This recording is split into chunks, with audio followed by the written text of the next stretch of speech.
नमस्ते बच्चों। आज हम हमारी जूही पाठ्य पुस्तक का चौथा पाठ पढ़ेंगे और समझेंगे।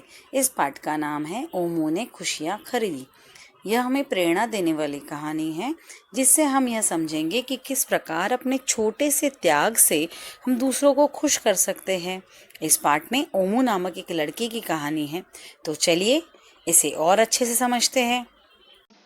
पाठ 4 ओमू ने खुशियां खरीदी। प्रेरक कहानी। काका दफ्तर के किसी काम से ओमू के गांव आए थे और उसी के घर में उसके परिवार के साथ ठहरे हुए थे। ओमू ने उन्हें गांव भर में खूब घुमाया फिराया, उनके छोटे छोटे काम कर समय पर मदद की। देहरादून लौटते हुए काका ने ओमू को 10 रुपए थमाए। ओमू को इससे पहले खर्च करने के लिए 10 रुपए कभी नहीं मिले थे। माँ, काका ने मुझे 10 रुपए दिए, मैं इसका क्या करूं? ओमू ने पूछा। अपने लिए कोई अच्छी सी चीज खरीद लो ओमू। अब ओमू बहुत खुश था।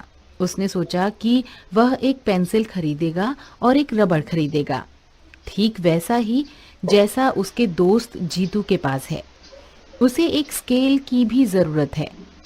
उसके पास स्केल नहीं था, इसीलिए वह कभी बिल्कुल सीधी लकीरें नहीं खींच पाता। खुशी से नाचते हुए ओमू सड़क पर उछलते कूदते सोचते हुए जा रहा था। तभी उसने चौराहे पर चिथड़ों में लपटे एक बूढ़े आदमी को देखा, जो खाने के लिए कुछ मांग रहा था। इस गरीब बूढ़े को कुछ खाने के लिए दे दो, मैं 2 दिनों से भूखा हूँ।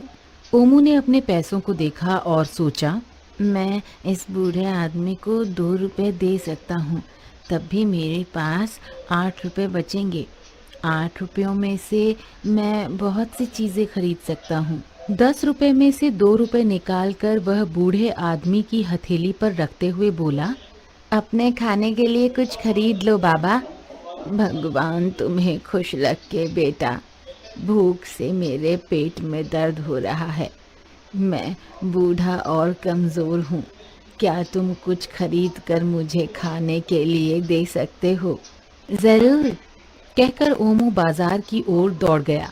वहां पूरी सब्जी की एक दुकान थी।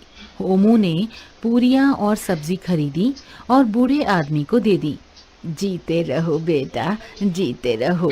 भगवान करे तुम बहुत बड़े आदमी बनो, खूब धन कमाओ।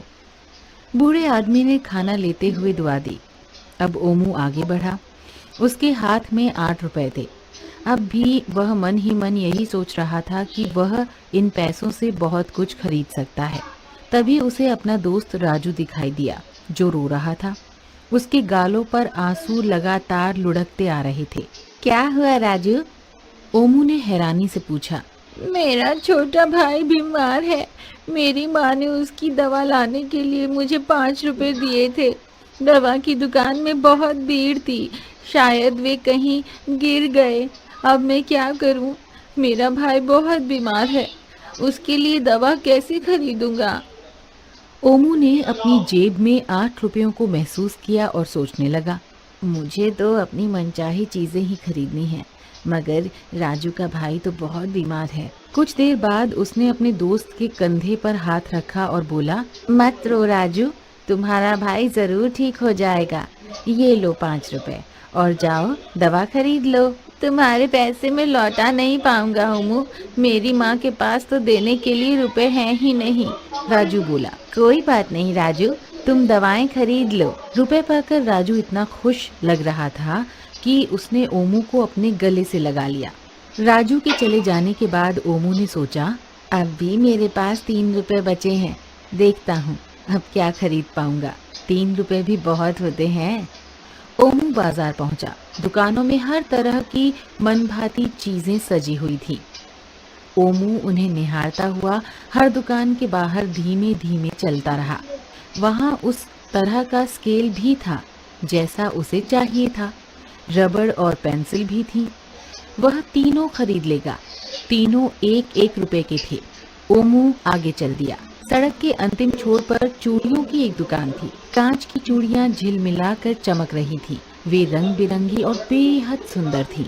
उसके मन में आया, मेरी माँ के हाथों में ये चूड़ियां बहुत प्यारी लगेंगी। हाथ में 3 रुपए पकड़े हुए ओमू ने चूड़ियों को ललचाती नजरों से देखा। उसने हरे रंग की चूड़ियां पसंद की। ये चूड़ियां कितने की हैं? 3 रुपए दर्जन, यानी 3 रुपए की 12 चूड़ियां। अंकल, 1 दर्जन चूड़ियां दे दो। दुकानदार ने हरी चूड़ियों में से 1 दर्जन चूड़ियां गिनकर निकाली और ओमू को दे दी। ओमू ने वह छोटा सा चूड़ियों का पैकेट संभाला और घर की ओर दौड़ गया। माँ, मैं ये चूड़ियां आपके लिए लाया हूँ, इन्हें पहनो जरा। और माँ ने पहन ली। माँ, तुम कितनी अच्छी लग रही हो, ओमू ने खुश होकर कहा। माँ ने प्यार से उसे गले लगा लिया और पूछा, तुमने अपने लिए क्या खरीदा ओमू? मैंने एक पल के लिए ओमू ठहर गया, फिर पुलक कर बोला, माँ, मैंने खुशियाँ खरीदी, खुशियाँ। और वह अपनी प्रिय धुन गुनगुनाते हुए खेलने के लिए दौड़ गया। सीख: दूसरों की खुशी में हमारी खुशी है। तो बच्चों, इस पाठ से हमें यह सीख मिलती है कि दूसरों की खुशी से हमें खुश होना चाहिए और हमें भी उतनी ही खुशी मिलनी चाहिए। त्याग और समर्पण की भावना जिसमें होती है वही सुखी और संतोषी होता है।